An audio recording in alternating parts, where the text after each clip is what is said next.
Hello everyone, welcome to the Disciplined Learners YouTube channel.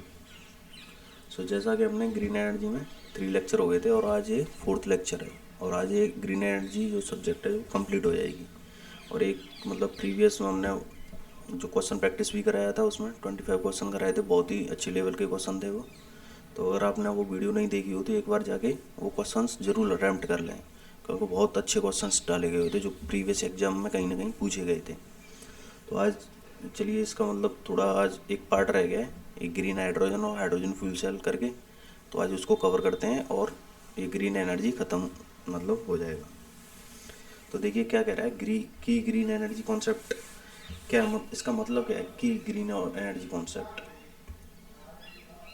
मतलब ये क्या है, एक आइडिया है। जैसे अब एनर्जी क्या है 24/7 तो अवेलेबल रहती नहीं है, तो जिसको मतलब स्टोर करने के लिए कुछ ऐसी टेक्निक्स यूज की जाएं जिससे कि मतलब रेगुलर इंटरवल पे हम आगे चल के इलेक्ट्रिसिटी और एनर्जी प्रोड्यूस कर सकें, क्योंकि जो विंड एनर्जी और सोलर हैं ये इंटरमिटेंट हैं ये एनर्जी। तो ऐसा सिस्टम्स और टेक्नोलॉजी यूज की जाए जिससे एनर्जी स्टोर की जाए और एफिशिएंसी हम बेटर कर सकें। जैसे अगर वेस्टेज ज़्यादा रहेगा तो उसका कोई मतलब, वेस्टेज ज़्यादा रहेगा एफिशिएंसी कम रहेगी तो खर्चा ज़्यादा आएगा। तो एक तो हमें मतलब एनर्जी स्टोर करें बढ़िया और एफिशिएंसी उसकी हाई हो, तो ये इसका मेन कॉन्सेप्ट है। तो देखिए इसमें पढ़ते हैं कि ग्रीन एनर्जी कॉन्सेप्ट तो क्या है। पहला कौन सा है, energy storage system. Energy storage system importance क्या, energy storage is critical to addressing the intermittent nature of solar and wind energy. जो इंटरमिटेंट नेचर होता है उसको स्टोर करने के लिए मतलब सिस्टम्स यूज किए जाते हैं। तो कौन सी टेक्नोलॉजी होती है, एक बैटरीज होती है। बैटरी में जो हमने पिछली बार पढ़ा था लिथियम आयन लेड एसिड जो होता है, store excess energy for later use. Pumped hydro storage मतलब जब एनर्जी अवेलेबल रहती है तो हम एक हाइट तक वाटर मतलब स्टोर कर देते हैं, फिर वहाँ से मतलब पोटेंशियल एनर्जी के थ्रू काइनेटिक एनर्जी में कन्वर्ट हो जाता है वाटर, वहाँ से सॉफ्ट पावर डेवलप हो जाती है।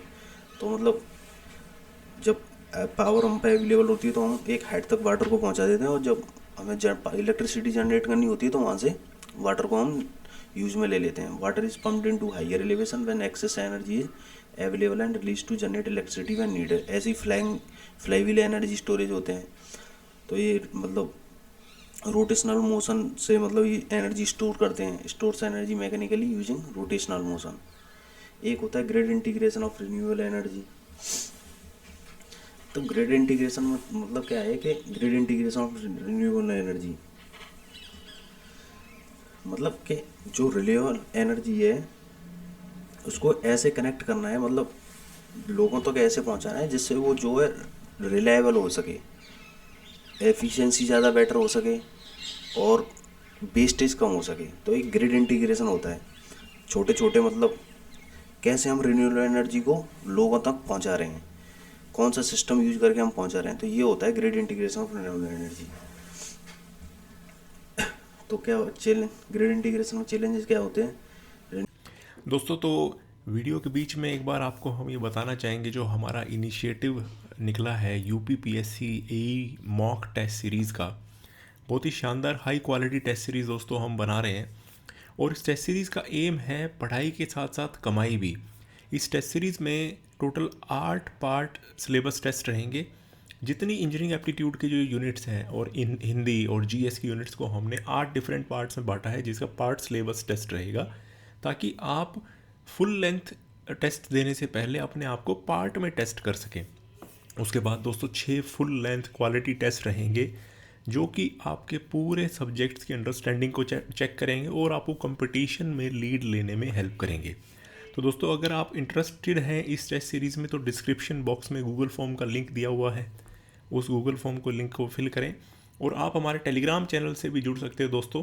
थैंक यू दोस्तों। तो वीडियो को कंटिन्यू करते हैं। Renewables like wind and solar generate power intermittently, वही सब मतलब ये इंटरमिटेंट नेचर होता है। वो इसको हमें थोड़ा इस नेचर को ओवरकम करने के लिए हमें सिस्टम्स यूज करने पड़ेंगे। जैसे पिछली बार एनर्जी स्टोरेज सिस्टम, अभी ग्रिड का इंटीग्रेशन, जैसे इलेक्ट्रिसिटी ग्रिड वही तो होता है इलेक्ट्रिसिटी पहुंचाना, तो अब ग्रिड इंटीग्रेशन करना पड़ेगा रिन्यूएबल एनर्जी का। Making it challenge to maintain grid stability. जो इंटरमीडिएट नेचर होता है, making it challenging to the maintain grid stability. अब इसके सॉल्यूशन क्या होते हैं? स्मार्ट ग्रिड्स यूज कर सकते हैं, माइक्रो ग्रिड्स यूज कर सकते हैं। माइक्रो ग्रिड्स की क्या है, एफिशिएंसी ज़्यादा बेटर होती है। और स्मार्ट ग्रिड हो सकते हैं। Smart grid advance grid system होता है that allow for real time monitoring distribution of renewable energy. ठीक है, ये होता है स्मार्ट ग्रिड। और माइक्रो ग्रिड क्या होता है? Localized grid that can operate independently from the main grid, specially useful in the remote area. तो ये स्मार्ट ग्रिड यूज कर सकते हैं, माइक्रो ग्रिड यूज कर सकते हैं। अब तीसरा कौन सा होता है? एक होता है एनर्जी एफिशिएंसी। कौन सा कॉन्सेप्ट होता है? Energy efficiency. तो एनर्जी एफिशिएंसी क्या होता है? Use of less energy to perform the same task, reducing energy consumption and minimizing the waste. सबका मोटा मोटा यही कॉन्सेप्ट है। तो टेक्नोलॉजी एलईडी लाइटिंग यूज़ कर सकते हैं, एनर्जी एफिशिएंट अप्लायंसेस यूज़ कर सकते हैं, बिल्डिंग इंसुलेशन यूज़ कर लेंगे तो मतलब क्या है, जो हीटिंग के लिए और कूलिंग के लिए जो एनर्जी हमें रिक्वायरमेंट होती है, जैसे गर्मियों में हमें कूलिंग के लिए एनर्जी रिक्वायरमेंट होती है और मतलब कोल्ड में हमें हीटिंग के लिए एनर्जी रिक्वायरमेंट होती है। तो अगर हम इंसुलेटर यूज़ करेंगे तो ये सब नहीं ज़रूरत पड़ेगी। तो ये हो गया इनका की ग्रीन एनर्जी कॉन्सेप्ट। अब कुछ इंडिया में जो रिन्यूएबल एनर्जी के जो इनिशिएटिव चल रहे हैं वो देख लेते हैं। पहला कौन सा और चल रहा है? NEPCC। क्या परफॉर्मेंस की? National action plan on climate change. बहुत इंपॉर्टेंट है। National action plan on climate change, A government initiative focusing on 8 missions aimed at addressing climate change, including the Jawaharlal Nehru solar mission। आज के time पे climate change एक big issue हो गया है। तो सब गवर्नमेंट क्या है, मतलब सिस्टम तो डेवलप कर रहे हैं पर उसका जो इम्पैक्ट देखा जा रहा है वो क्लाइमेट पे इम्पैक्ट देखा जा रहा है। जैसे जिस सिस्टम जो कोई सिस्टम डेवलप हुआ उसका क्लाइमेट पे अगर मतलब पॉजिटिव इफेक्ट है तो आज के ज़माने में वो जो सिस्टम है वो बहुत अच्छा कंसिडर किया गया है। तो दूसरा हो गया, एक हो गया NEPCC, दूसरा कौन सा हो गया? Solar energy in India. इन पे मतलब रिन्यूएबल एनर्जी पर खासकर ध्यान दिया जा रहा है इंडिया में। इंडिया है set to target 500 gigawatt of renewable energy, gigawatt capacity by 2030 with 280 gigawatt from solar power. मतलब टोटल 500 गीगावाट रिन्यूएबल एनर्जी करने का 2030 तक मतलब टारगेट रखा गया है। और उसमें से मैक्स मतलब देखो कितनी मतलब 55% के करीब उसमें से वो सोलर पावर के थ्रू मतलब एनर्जी जनरेट करने का टारगेट कंसीडर किया गया है। दूसरा का इंसेंटिव पॉलिसी लाइक सब्सिडीज देना, feed in tariffs and auction to promote solar energy installation. वही है, हमें नॉन रिन्यूएबल मतलब एनर्जी क्या है वो कम करनी है और रिन्यूएबल एनर्जी हमें बढ़ानी है। एक wind energy in India program चल रहा है। India is among the top 5 countries in terms of installed wind energy capacity, focusing on offshore wind project in addition to onshore development. Offshore क्या होता है? ऑफशोर होता है जैसे ये क्या है, ये वो है सी है। तो ये हो गया ये यहाँ सी में जो अंदर चल के कहीं मतलब विंड प्रोजेक्ट डेवलप करना, ये सी है पूरा। तो ये तो हो गया वो ऑफशोर। और जो किनारे पे डेवलप करते हैं वो क्या है? ऑनशोर। जो लैंड पे डेवलप करते हैं ऑनशोर प्रोजेक्ट। तो गवर्नमेंट किस पे फोकस कर रही है? ऑफशोर पे। क्यों फोकस कर रही है? क्योंकि सी में तो मतलब स्पेस की कोई रेस्ट्रिक्शन नहीं है, यहाँ लैंड पे रेस्ट्रिक्शन होती है स्पेस की। और ऑफशोर में क्या है, यहाँ विंड स्पीड भी जनरली हाई हो रहती है क्योंकि कोई ऑब्स्ट्रक्शन नहीं रहता है यहाँ पे। विंड स्पीड भी हाई रहती है। विंड स्पीड हाई रहेगी तो हमें क्या है, विंड एनर्जी भी मतलब ज़्यादा मिलेगी। और यहाँ क्या है, लैंड पे क्या है, ऑब्स्ट्रक्शन की वजह से विंड स्पीड थोड़ी कम रहती है। विंड स्पीड थोड़ी कम रहती हैं। राइटिंग थोड़ा ऐसे ही आ रहा होगा। विंड स्पीड कम रहती हैं तो गवर्नमेंट किस पर कर रही है? ऑफशोर प्रोजेक्ट पे ज़्यादा ध्यान दे रही है, focusing on offshore wind project in addition to onshore developments. ये हो गया। अब चलो देखते हैं कि एक अभी सबसे ज़्यादा मतलब जो वो चल रहा है, ग्रीन हाइड्रोजन का सबसे ज़्यादा स्कोप चल रहा है अभी। तो पहले ये देखते हैं ग्रीन हाइड्रोजन प्रोड्यूस कैसे होती है। जो अपने ट्रांसपोर्टेशन जो मिनिस्टर हैं वो भी अभी हाइड्रोजन व्हीकल पर ज़्यादा फोकस कर रहे हैं, क्योंकि क्या है ये इस पर पॉजिटिव इम्पैक्ट है क्लाइमेट पे। तो आजकल वही सिस्टम डेवलप किए जा रहे हैं जो क्लाइमेट पे पॉजिटिव इम्पैक्ट रखते हो। तो ग्रीन हाइड्रोजन प्रोड्यूस कैसे करते हैं? Hydro and wind are use to generate clean renewable energy. Hydro और विंड ये क्या है, use to generate clean energy. फिर क्या है, add water, this energy fed into the electrolyser. जो यहाँ से जो एनर्जी मतलब इसमें वाटर ऐड करके और ये इलेक्ट्रोलाइजर में फीड कर दी जाती है। और इलेक्ट्रोलाइजर क्या करता है, ये जो H2O मॉलिक्यूल होता है इसको स्प्लिट करता है, मतलब H पॉजिटिव और OH इसमें नेगेटिव में है, ये स्प्लिट करता नहीं, H2O के इसमें हाइड्रोजन और ऑक्सीजन में स्प्लिट करता है इसको, H2 और O2 में। The electrolyser splits the water molecule to create hydrogen and oxygen. ये इलेक्ट्रोलाइजर का मेन पर्पज होता है। यहाँ पे ये पूछ सकता है कि कौन सा सिस्टम क्या यूज़ किया जाता है ग्रीन हाइड्रोजन में, तो इलेक्ट्रोलाइजर यूज़ किए जाते हैं। तो ये होगी कैथोड, ये होगी एनोड यहाँ पे, ठीक है। अब यहाँ से ये स्प्लिट करके यहाँ से हाइड्रोजन मतलब स्टोर, हाइड्रोजन पाइप के थ्रू स्टोर कर ली जाती है। यहाँ पे hydrogen gas is compressed and store. और ये क्या है, वंस एक बार स्टोर हुई तो gas can be transported to anywhere in the world for domestic of industrial use. ये ऐसे करके ग्रीन हाइड्रोजन जो है प्रोड्यूस होती है।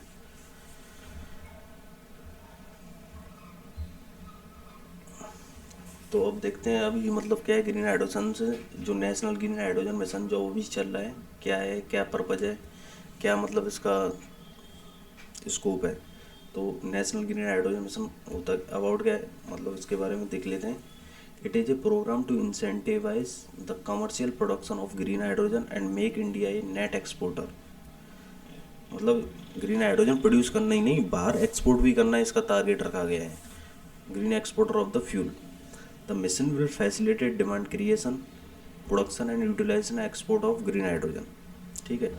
Creation, production, utilisation and export, इस पर ध्यान दिए। ये खाली ये नहीं है कि अपने लिए डेवलप करना, बाहर एक्सपोर्ट करने का भी टारगेट रखा गया है।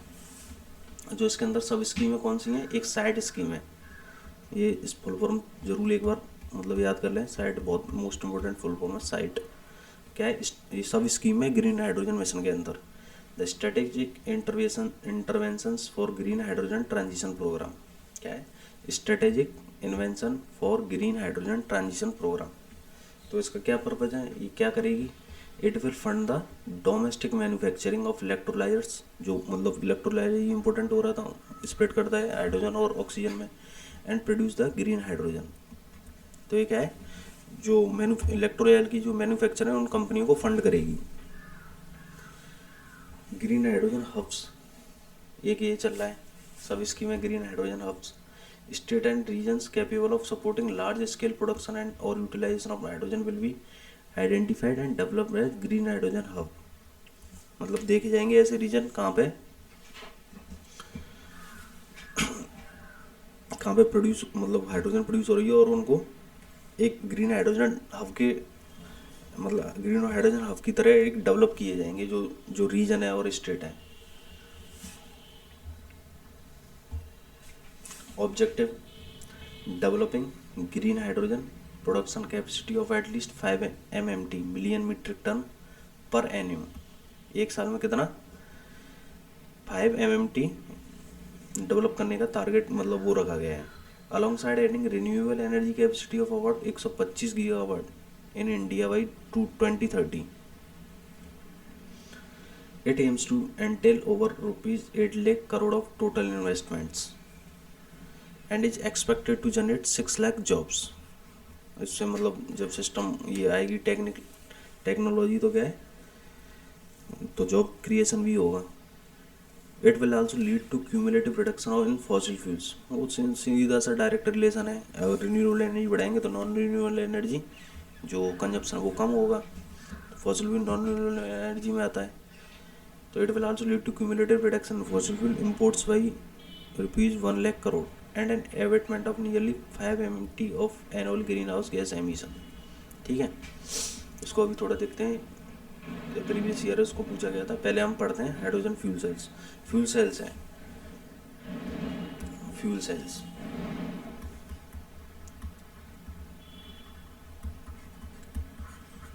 तो फ्यूल सेल्स क्या है, ये एक डिवाइस है, क्या है, कन्वर्ट जो chemical energy direct electrical energy में कन्वर्ट करता है। और जो मतलब ये जो फ्यूल्स यूज़ करता है इसमें क्या है, ये हाइड्रोजन भी यूज़ कर सकता है, नेचुरल गैस भी मतलब यूज़ कर सकता है, मेथनॉल भी यूज़ कर सकता है। अब जैसे हाइड्रोजन यूज़ कर रहा है तो उसको हाइड्रोजन फ्यूल सेल बोल देते हैं, नेचुरल गैस यूज़ कर रहा है तो natural gas fuel cell, methanol तो मेथनॉल फ्यूल सेल्स। तो फ्यूल सेल्स का एक बिग टर्म है, और जो जिस टाइप का फ्यूल यूज कर रहा है उस टाइप का वो फ्यूल सेल हो जाता है। तो पढ़ते हैं इसमें, fuel cells are device that convert chemical energy into electrical energy, directly into electrical energy. इसको थोड़ा मतलब पूछ सकते हैं कि मतलब एमसीक्यू में कि फ्यूल सेल क्या करता है, कौन सी एनर्जी को किस में कन्वर्ट करता है। तो केमिकल एनर्जी को किस में कन्वर्ट करता है, electrical energy, through an electrochemical reaction rather than burning fuel like a traditional engine. Electrochemical reaction होती है ना कि मतलब बर्निंग होती है, जो जो नॉन कन्वेंशनल सोर्सेस होते हैं उसमें उसकी तरह यूज नहीं करता, उसमें रिएक्शन होती हैं। तो most common fuel cells use hydrogen as a fuel. जो सबसे ज़्यादा मोस्ट कौन सा है, hydrogen fuel cells. Although other fuel such as natural gas और methanol can also be used. They are often compare to battery, but unlike battery which store energy, fuel cell generate energy as long as they have fuel supply. मतलब ये क्या कहना चाह रहा है, जैसे battery का है, बैटरी स्टोर कर लेती है, बाद में सप्लाई करती रहती है, पर हाइड्रोजन जो फ्यूल सेल है ये तभी तक मतलब तभी तक वो एनर्जी जनरेट करेगा, तब तक इसको फ्यूल की सप्लाई आती रहेगी। ये ऐसा नहीं है कि स्टोर करके बाद में एनर्जी देता रहे, ऐसा नहीं है, जैसे बैटरीज की तरह होता है, जो बैटरीज करती हैं जैसे energy supply. This makes them potential clean energy solution for variety of applications including vehicle में यूज कर रहा है, इलेक्ट्रॉनिक्स, स्टेशनरी, पावर जनरेशन। तो basic operation of fuel cell क्या होता है, जो ऐसे वही इलेक्ट्रोलाइजर यूज होते हैं इसमें, कैथोड एनोड। तो इस पर क्या क्या रिएक्शन चलती हैं वो बता रहे हैं। A fuel cell operates using a chemical reaction between fuel, typically hydrogen, जो हाइड्रोजन फ्यूल सेल पढ़ रहे हैं अभी मेनली, तो and oxidising agent usually oxygen from air. तो फ्यूल कौन सा हो गया, हाइड्रोजन, और ऑक्सीजन उसने एटमॉस्फेयर से ले ली। To produce electricity, water and heat, here is how the process works step by step. तो ये मतलब कौन से पे क्या क्या रिएक्शन चल रही है वो सब बताया। जो एनोड रिएक्शन मतलब देखिए ये है, ये क्या है, इलेक्ट्रोलाइट है, ये क्या है, एनोड है। एनोड क्या करता है, एनोड जो हाइड्रोजन आयन होता है, एटम होता है, उसको H पॉजिटिव और इलेक्ट्रॉन में ब्रेक कर देता है। और जो इलेक्ट्रोलाइट क्या करता है, इलेक्ट्रोलाइट क्या है कि ये इलेक्ट्रॉन को पास नहीं कराता यहाँ से, ये प्रोटॉन्स को पास कराता है। तो प्रोटॉन पास करके मतलब H पॉजिटिव यहाँ पे चले गए, और ये इधर से क्या होता है, ये कैथोड होती है, और यहाँ पे क्या है, ऑक्सीजन होती है, एयर मतलब ऑक्सीजन आ गई यहाँ पे। तो इलेक्ट्रोलाइट ने क्या है, प्रोटॉन पास कराए, और यहाँ पे ये H पॉजिटिव इलेक्ट्रॉन, अब इलेक्ट्रॉन तो पास करा नहीं सकता ये इलेक्ट्रोलाइट, तो ऊपर करके इलेक्ट्रॉन ऊपर चले जाते हैं। तो अब इलेक्ट्रॉन फ्लो होना लग गए, तो इलेक्ट्रिक फील्ड डेवलप हो गई, तो इलेक्ट्रिक फील्ड डेवलप हो गई तो वोल्टेज, और वोल्टेज से करंट। तो ऐसे करके ये इलेक्ट्रिसिटी प्रोड्यूस करता है। और जब जो प्रोटॉन यहाँ से पास हुए हैं जो कैथोड की तरफ, और यहाँ से ऑक्सीजन है, तो ये क्या मिल के बना लेते हैं, जो H पॉजिटिव प्लस O2, ये क्या बना लेते हैं, ये बना लेते हैं वाटर। तो फ्यूल सेल में ये पूछ सकता है कि कौन सा ये क्या है, वाटर, हमें बायो प्रोडक्ट मिल गया, water as a byproduct. Electricity तो प्रोड्यूस हुई, ऊपर से हमें क्या मिल गया, वाटर। यही सब इसके मतलब ये बताया कौन कौन सी कहाँ पे रिएक्शन चल रही हैं। एनोड रिएक्शन, जैसे एनोड क्या है, hydrogen H2 is supplied to the anode which is negatively charge electron, hydrogen molecule split into H positive में और इलेक्ट्रॉन में at anode, electron flow through an external circuit creating electricity produce होगी while the proton pass through the electrolyte to the cathode. Electrolyte electron को pass नहीं कराता, तो electron ऊपर होके फ्लो होना स्टार्ट कर देते हैं। इलेक्ट्रोलाइट का क्या काम होता है, दैट अलाउज ओनली प्रोटॉन्स, देखो ये आ गया ना, to pass through it while blocking the electron को ब्लॉक कर देता है।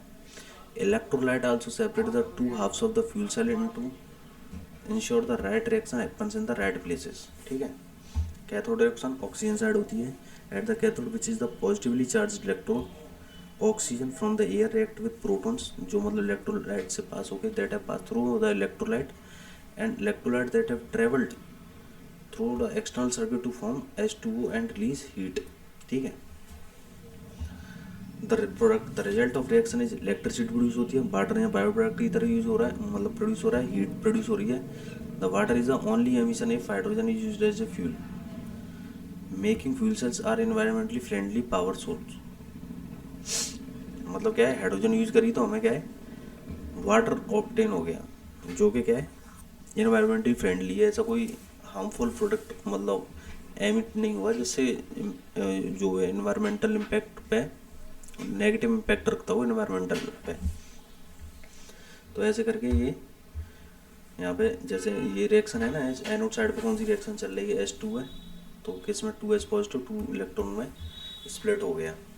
कैथोड पे क्या है, half oxygen plus 2H positive 2 electron, और ये byproduct as a release हो गया। तो एडवांटेज ऑफ फ्यूल सेल्स क्या होते हैं, इन्वायरमेंटल बेनिफिट होता है, कोई ऐसा मतलब हार्मफुल प्रोडक्ट मतलब रिलीज नहीं हो रहा जिससे नेगेटिव इम्पैक्ट रखता है एनवायरनमेंट पे। तो environmental benefit when powered by hydrogen fuel cell produce only water and heat as byproduct, making them as a clean energy source with zero emission. ये है सबसे बड़ा एडवांटेज इसका हाइड्रोजन फ्यूल सेल का। High efficiency, fuel cells can be more efficient than combustion engine. Combustion engine से होते हैं जो उनसे मोर एफिशिएंट है, specially in stationary applications. High efficiency होगा, scalability, fuel cell can used in wide range of size from small portable devices to large power plants. Quiet operation, fuel cell are quieter than internal combustion engine, making them suitable for use in urban area और sensitive environment. ठीक है, ये इसके क्या है advantage हैं। Fuel cell के कुछ चैलेंजेस हैं, कॉस्ट, फ्यूल सेल्स थोड़ी कॉस्ट तो ज़्यादा पड़ेगी, नया सिस्टम है। Fuel cell particularly those using platinum cluster are expensive to produce. Hydrogen storing hydrogen safely and efficiently specially for vehicle application is still a major challenge. ठीक है, वही hydrogen को जो अभी सेफ करना और कितना एफिशिएंटली हम मतलब स्टोर करते हैं, वो अभी इतना टेक्निक अभी उस लेवल पर डेवलप नहीं हुई। तो ये क्या है, सबसे अभी मेजर चैलेंज है। इंफ्रास्ट्रक्चर पे भी काम करना अभी बहुत बाकी है, अभी इतना मतलब इतना ज़्यादा डेवलप नहीं है अपना कंट्री जिससे कि हम ईजिली स्टोर कर सकें। Infrastructure for refueling hydrogen vehicle और distributing hydrogen is not as wide spread as gasoline और इलेक्ट्रिक चार्जिंग स्टेशंस। अभी उसके कंपेरिजन में एक कम है इंफ्रास्ट्रक्चर। ड्यूरेबिलिटी का है, some fuel cell type particularly PMFC can degrade over time due to factors like catalyst poisoning और membrane degradation. ठीक है, ड्यूरेबिलिटी थोड़ी अभी इसकी कम पाई गई है। अच्छा, वो उसका क्वेश्चन देख लेते हैं। ये मतलब ये UPSC में पूछा गया था एक बार, अभी हमने पढ़ा है। Hydrogen fuel cell vehicle produce one of the following as exhaust. क्या मतलब एमिट करते हैं एग्जॉस्ट की तरह, अभी हमने पढ़ा था ना। तो कौन सा क्या प्रोड्यूस कर रहे थे, वो वाटर एज बाय प्रोडक्ट मतलब एग्जॉस्ट कर रहे थे, H2O। ये उसी के बारे में बताया है। अभी हमने तो ये प्रोसेस पूरा देखा था, कैसे रिलीज हो रहा है, क्या क्या रिएक्शन हो रही है। तो कौन सा एग्जॉस्ट यूज करता है, हाइड्रोजन फ्यूल सेल H2O। देखो UPSC में पूछा गया था प्रीवियस ईयर 2010 में। ये हो गया अपना। अब कुछ ये are some resources about India's green energy plans. National green hydrogen mission अभी पढ़ चुके थे हम। एम क्या है, increase the production of green hydrogen in India. Mission is also aim to increase renewable energy capacity, create jobs and reduce fossil fuels. Global biofuel alliance, this alliance was launched by world leaders to increase the use of biofuels globally. The alliance include major biofuel producers and consumer such as India, Brazil and the US. एक है RECI renewable energy country attractiveness index. मतलब किस तरह renewable energy कुछ ऐसा programme वो attract करे लोगों को। In this index was released by Ernst, 2021 में रिलीज करी गई थी ERNST अर्नस्ट एंड यंग ने इन 2021। The index ranked India 3rd, पूछ सकता है, India index rank India third in the world for renewable energy behind China and US. तो पहले पे कौन है? चाइना एंड यूएस है पहले, दूसरे पे। India's green energy road map, this road map aims to increase renewable energy capacity to 500 gigawatt by 2030। अभी हमने पढ़ा था ना ग्रीन हाइड्रोजन मिशन में, और जिसमें 280 हम सोलर एनर्जी डेवलप करने का प्लान है हमें। India energy policy focusing on developing alternative energy sources such as solar, wind and nuclear energy. This is going to reduce energy poverty and increase the amount of energy produced locally. As of October 2024 India renewable energy capacity was 201.45 gigawatt which is 46.3% of the country's total installed capacity. ठीक है, ये अपना आज green energy जो subject है वो finish हो गया। Green energy completed. और आपने जिस किसी ने अगर क्वेश्चन प्रैक्टिस नहीं किया हो तो प्लीज़ एक बार वो वीडियो जो 25 क्वेश्चंस कराए हैं उसको ज़रूर जाके देखें। उसमें देखें बहुत क्वालिटी क्वेश्चंस डाले गए हैं जो प्रीवियस एग्जाम में कहीं ना कहीं पूछे गए हैं। तो एक बार अभी ये मतलब ये तो ख़त्म हो गया, तो एक बार उस वीडियो को और ज़रूर एक बार जाके देखें। जो प्रीवियस वीडियो है एमसीक्यूज लैब प्रैक्टिस सेशन है वो, तो उसको और एक बार चैनल पे जाके देखें। ठीक है, थैंक यू, धन्यवाद।